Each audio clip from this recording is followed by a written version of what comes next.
The problem statement for this project was to create a robot that played tic-tac-toe and would never lose. We were to accomplish this task using MATLAB, using different functions and code.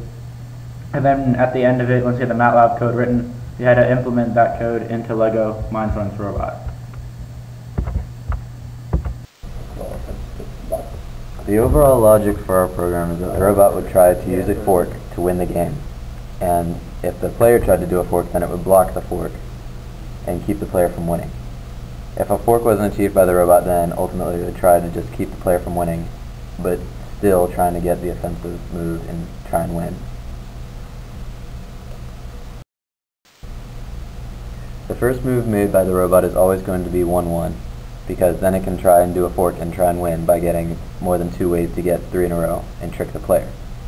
If the player moves first, then the robot has to decide what to do. If the player goes through a corner, then the robot is always going to choose the center so that it can block a potential fork. If the player goes in the center or on one of the flat ends, then the robot will choose a corner and try and get a fork. After the first couple moves, the program will go into a general way to play the game. If it sees any 2 pieces in a row, it will place its piece in the position to get the 3 in a row, whether it's blocking the player to get the defensive move or to win the game. If a situation like that isn't around, then it is going to place a piece in the next open position, preferably in one that is offensive, or it will try and do a preemptive defensive move to block a potential fork. The first game board shows the first move made by the person and the computer. The person is the X and the computer is the O. The person went for the corner, potentially trying a fork, and the computer countered by putting the marker in the center. In the second game board, the computer goes for the top position for a vertical win, making the person stop trying to go for the fork. The first game board on this slide shows the third move made by the player and the computer. The player had to block the vertical win by the computer, and the computer had to block the horizontal win by the player. The next game board shows the fourth moves made by both, where the player had to block the diagonal win by the computer, and then the computer had to block the vertical win by the player. It was like a game of cat and mouse. Why we chose this game logic. We chose to do a whole bunch of conditional statements for a few different reasons. The first is it's not a very complex method, and as opposed to doing different other types of code. And also we can account for every different possible situation with if statements to make our robot choose the best one. And also it's easy to find and fix your mistakes because it's for each position on the board. The board scanning function that we used was to scan each of the places on the board using the color sensor and to find their position on the board. The function itself takes in the matrix that we used, A, and it also takes in the 2 colors, X color and Y color, for the computer and the player. First, the function moves the arm forward to scan the center of the board, and then it moves slightly backward to scan the rear corner. And after it scans the rear corner, it turns in 90-degree increments to get all 4 corners. And then after that, it scoots up a little bit, rotates it 45 degrees, and gets all 4 sides. And then after it's done scanning everything, it returns that same variable A, the matrix of the entire board state. The piece placing function was called to actually place the piece onto the board after the robot had already decided where it wanted to move. So when the robot decided where it wanted to move, it would output the X and Y coordinates of that to this program. And then when the program, the piece placing program, received those to the row number and column number, it would go through the problem through a whole bunch of conditional statements to figure out which position it had to actually travel to. And then after it figured out which position, it would rotate the board with motor C and figure out where it needed to be. and then it would move the robot arm forward to the right location using motor B, and then after it was at the right position, it would initiate motor A to actually rotate and drop the piece on the desired coordinate. The initialization code was run countless times throughout the program to return the robot to its home state. The home state is defined as the arm being all the way retracted and the board set to have the 1-1 coordinate at the furthest location from the arm. The robot achieved the home by executing the following code, which was to initiate motor B with a backward power in order to move the arm backwards, and then continue to move it backwards while it was making the position different, and then it would stop going backwards if it read the same limit twice, which means that the arm was in the same position for twice, meaning that it reached the back. And then after the arm had retracted all the way, we would rotate the board using motor C until the touch sensor had been activated, and then where the touch sensor was activated was considered the home rotation. And this is a video of robot versus robot.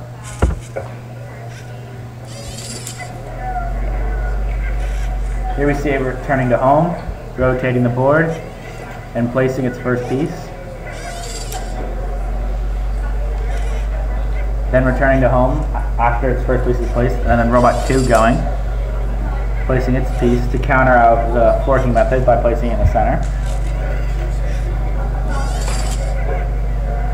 The red robot is again trying to make a successful fork and win the game.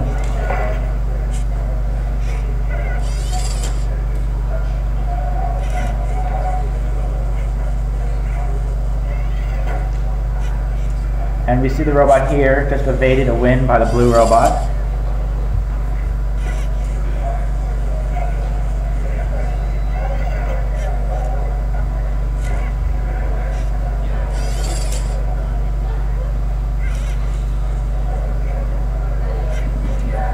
And we see the red robot again here countering.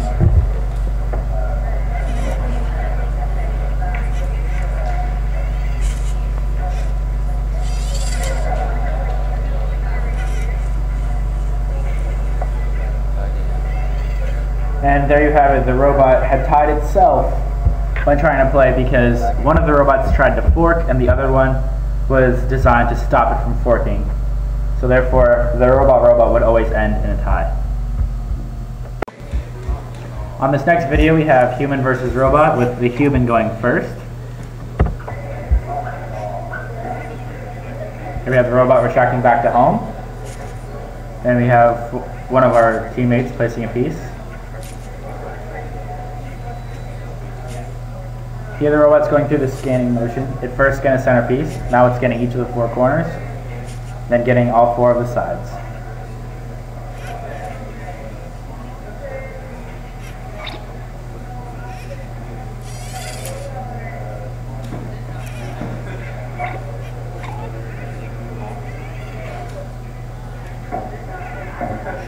And now, much like in the previous video, the player is trying to successfully make the forking method, and the robot is seeing his moves and countering them.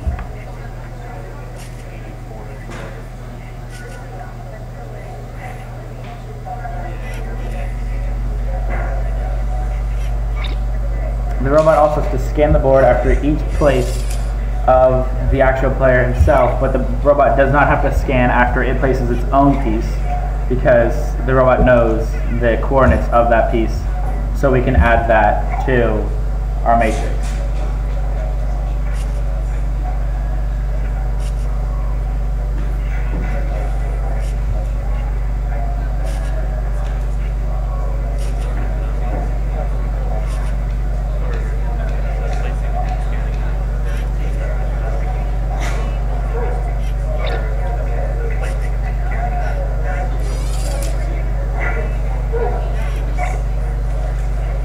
Also in the background you can hear the little blip noise, which is to notify the user that it is the computer's turn or it is his turn. There's a different noise for each one.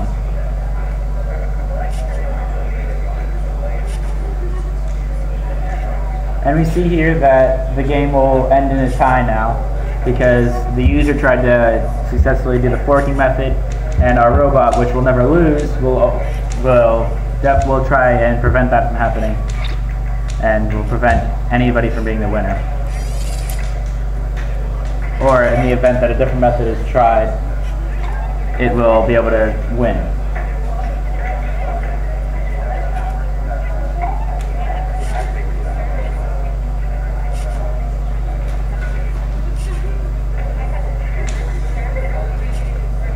Our robot also realizes that the game board is full, and it will end the game and produce its sound for win, lose, or tie, whatever the game ends in.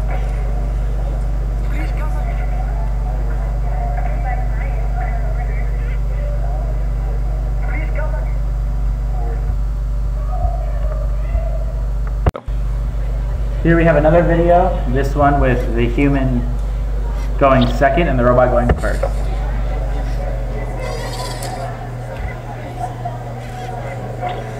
Have it returning home before, just in case it wasn't at home when it started.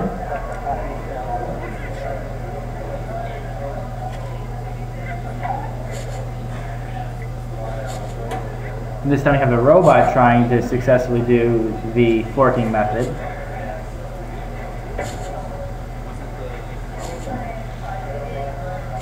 And again, scanning the board after each placement.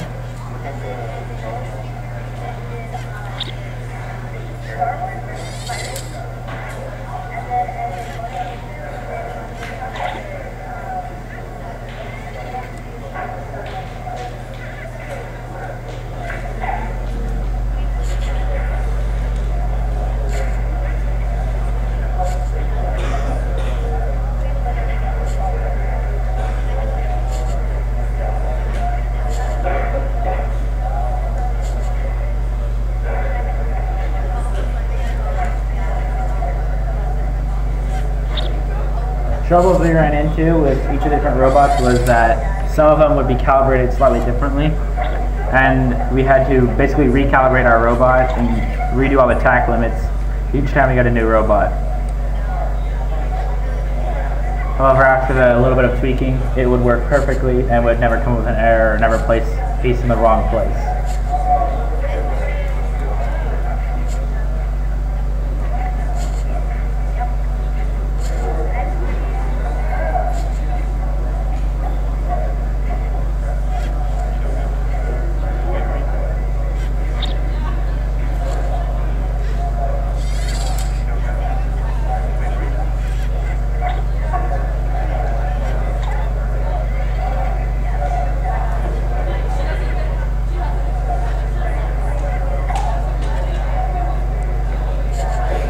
And here we have the game ending in a tie.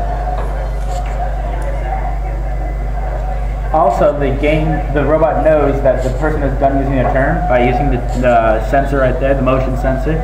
So it sees that the person has broken the sensor's beam, and then as soon as the person unbreaks that beam the second time, then it knows that the turn is over and it will try and place its piece.